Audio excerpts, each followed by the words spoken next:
Sup Shredders, my name is Logan aka Spiderhands, and welcome to SP Tutorials, where today we're going to be talking about how to apply vocals to a mix. I was initially going to talk about pieces of MIDI hardware, but a lot of people download the software primarily to be able to record vocals, because this is of course music production with Reaper, and we're going to cover that today. If we switch over to the main screen, the last time we were here, you'll notice that we had these 5 tracks that we laid out. I think this is in episode 6. So we've got a synth bass. If we solo each of them, it sounds like that. And then if we solo this one, you can press the S so that you can hear the individual channels by themselves. And that's a sample pack that we used, I think. And then the bass whole sample pack. That's great. And then we had the Aurora melody. That was a second half kind of thing. It's really pretty. And then we finally have the vocal chops here that we had them last time as well. So basically, I think the last episode we were working with samples, and then in the one before that, we basically figured out how to work with plugins. So we made a sound with with Vital, and that's cool. But today we're doing vocals, and you'll notice that I've actually recorded some vocals here. We might not be aware of that. I actually did a previous take and did it, but I didn't have the camera in the right angle. So I'm keeping these anyways just because they work. I've recorded 2 different takes of vocals. The first one, when I recorded these takes, I have like a microphone here, my SM7B, right? And I've got that plugged into my audio interface, and it's got like 16 inputs, and I have put it into the 3rd input. And what means when if I choose the wrong input, see how nothing occurs? If I choose the right one, suddenly, it's looking good. We've got a nice healthy amount of signal here. If your little meter thing is like down here, you need to turn the gain up on it usually there's like a knob on the audio interface you can twist to turn the gain up. But yeah, we'll call this Vox 1. Okay, we're going to listen to this by itself. It's not particularly musical, but that wasn't kind of the point. I'm not like a trained singer. Now you'll notice that it's on the left side. That's because I've put the pan into the 100, but if I keep the pan in the center, see how it's in the center? Because the pan controls the position of the vocals in the mix. Now I want it on this side. And that's fine. There's a reason I will get into later for why that is, but that's the first track I did. And literally, for me to be able to record these vocals, I just set that to record, and then I was like, record here, and then I can just record like this. And I don't actually think we've done that before. I think this is the first time. So if you want to record vocals, all you have to do is just choose the channel that you want recorded, or channels that you want to record, and you go record armed. You click the little circle, and then you press the record button here, and it should and you press the space bar, or just press the play button. Oh no, it's literally just record. Cool, never mind, that's fine. So that's cool. That's how you would literally record vocals. And you can see I've done 2 takes here. And the reason is for this simple. I want them to do a kind of a call and response kind of thing, where you see how this waveform here, these little knobs here, which are the words I'm saying, are in between these ones. And the reason for that is very simple. It's because I want to sort of do a call and response kind of thing where you go from one side of the headphone to the other. Again, I'm not doing main vocals at this point, because I don't know how to sing, but also because I kind of want them as more of a kind of additional melodic or harmonic device. They also instantiate a great groove. So just to clarify, if I have these all in the center, and I solo both of them,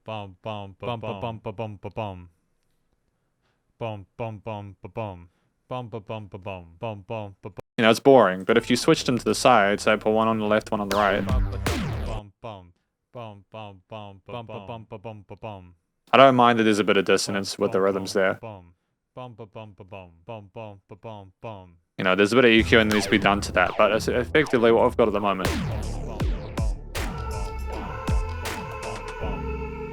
See how when they come in together, they're quite loud? And that's good. We need to hear them together in order to gauge the overall loudness they need to be at.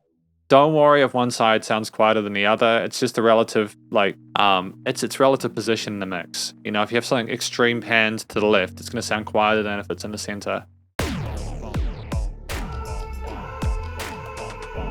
Now what I'm going to do is I'm going to apply a little bit of EQing to this just because it's really bugging me. I have a lot of plugins that some of these are the ones I've talked about within like the plugin and subscription video I did. I'm going to go with channel strip 2, which is something you get through the SSL bundle. I'm going to set my high pass to 175, and the reason for that is that that's just a good amount for my vocals to sit on top of the bass in the mix. If you've got a bit of a lower range, you can probably go down to 150. And what you can do to move that onto the other vocal recording, because there's 2, you can just like drag that on the effects chain to the effects button of the other channel. So you can hear now. See how they're a little bit less boomy in the low end? They're a little bit less muddy. I need there to be as little mud as possible so that the bass and the kicks and stuff are nice and punchy. So if we listen to it now.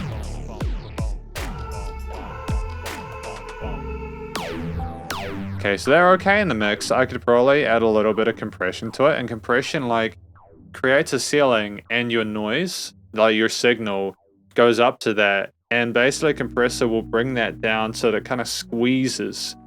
It squeezes the noise so that everything's more sort of uniform in the sense of the loudness. Now, I've seen some people go up to 10 for a ratio, so we'll try that. Might be wondering, but Logan, didn't you just copy and paste? Will you not have to just go and redo it again? Yep. Absolutely. So you just get rid of that again, and you just move that over. So that's a hell of a, that's a 10 to 1 is a really strong compression ratio. You can see there it's peaking a little bit now, so I need to bring. Now I don't really like where they are on the stereo field, so I might change it to like 65% or something like that on either side. Yeah, I like that better.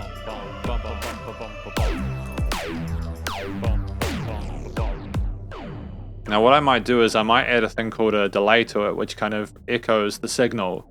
So if I go bump, it'll go bump, like that. Okay, so we're gonna go X echo. This is kind of tricky stuff. I'm still kind of figuring out how some of these plugins work.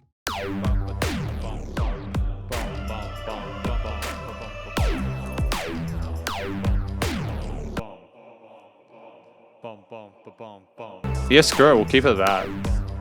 It's not my favorite, but it'll do.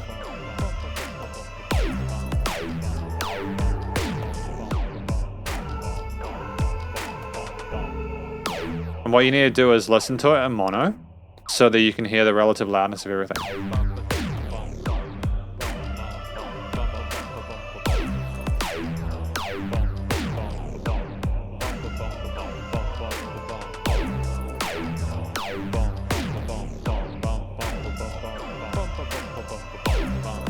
Yeah, there's a really loud kick in that sample, but it's fine. Probably could like lower. You can see how it goes like 50 and 50. Probably lower the amount of mix of the actual width of the reverberations in half. So put that down to 25, and that's gonna be less of the wideness of the delay because you already got the vocals panned.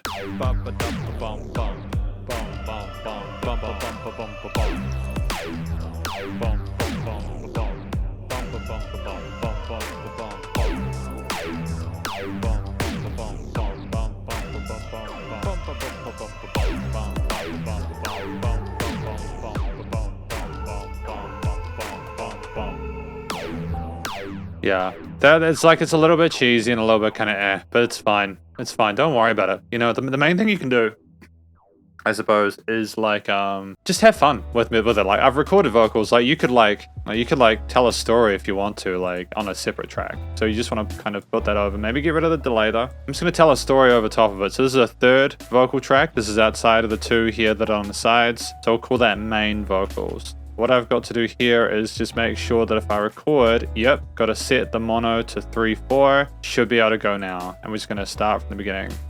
I'm just gonna record some. Because I'm making this track for music production.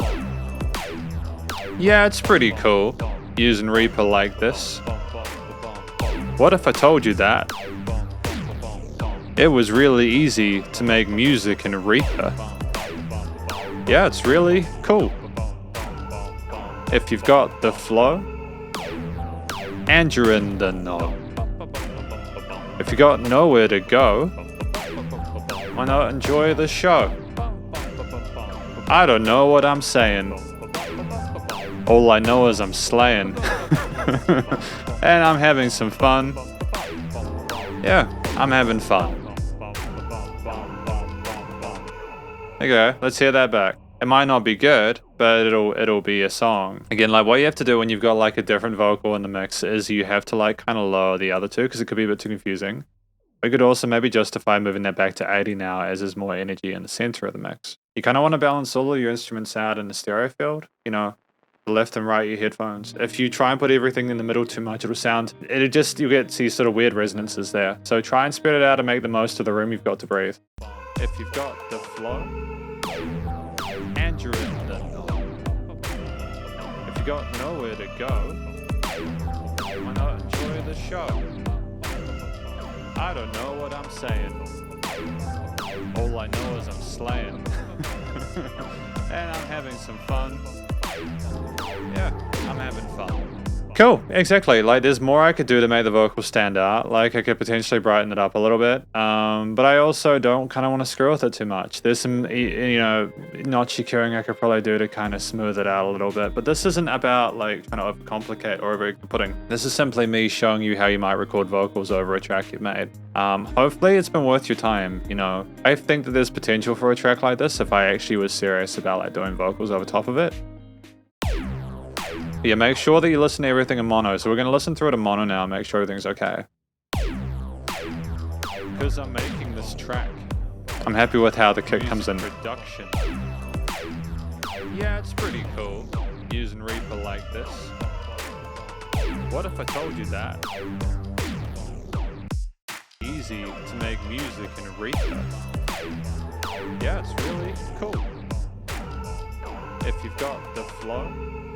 Now, you don't need everything to be the same loudness, especially because, you know, the perceived loudness is different than actual loudness. When you produce music, you've got to be aware that it'll sound different on different speakers. You know, this is why when you're before you release a track, you know, when you get to the mixing mastering stages, you need to listen through it for a wide variety of different speakers, like car speakers or like studio monitors or headphones or phone speakers or anything. Find the crappiest set of speakers you can find and play the music through them. And if it still sounds good, then you're an absolute banger, right? You can maybe even like make those a little bit more like just echoey by putting the mix back to 30 on each, just because they're less of a dominant part of the mix now.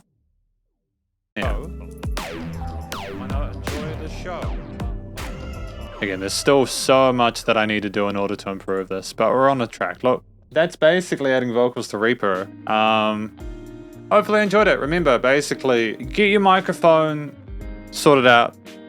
You know, plug it into your digital audio workstation. Yeah, I actually can't believe I did this at the start. I didn't do this at the start.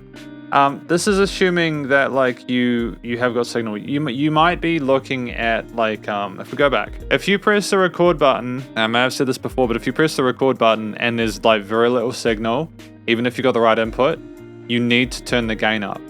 Okay, so like the gain is like the amount of signal, the sensitivity there, and on your interface there should be something that says gain, which you can raise. If your gain is going into the red like that, where I'm having to really push my microphone to do that, it means that you need to have less gain. Because while in the olden days, analog gain through analog discs is kind of crispy and warm sounding a lot of the time, digital distortion is very cold sounding and it's kind of ugly sounding. So I would recommend making sure that you don't redline your vocal tracks because there's no way to fix it. You cannot fix that. Sorry, it's just not possible. But yeah. If you're able to see your gain so that it's close to the top without peaking, which is going into the red, then you're basically fine. Thank you for watching this SP tutorials though, of me doing music production with Reaper. Hopefully you enjoyed it. If you did, please do let me know. Send a comment, let me know what you want help with. I'm also going to be looking to do some production work with musicians in the future, as I'd love to help them get the most out of their own music. And I feel at this point, especially with the review work I've done and the amount of time I've spent learning as well as recording, reviewing, you know, but performing and learning instruments and stuff, I feel like I've got something to help people with. But yeah, have a great weekend. Yeah, Spiderhands out.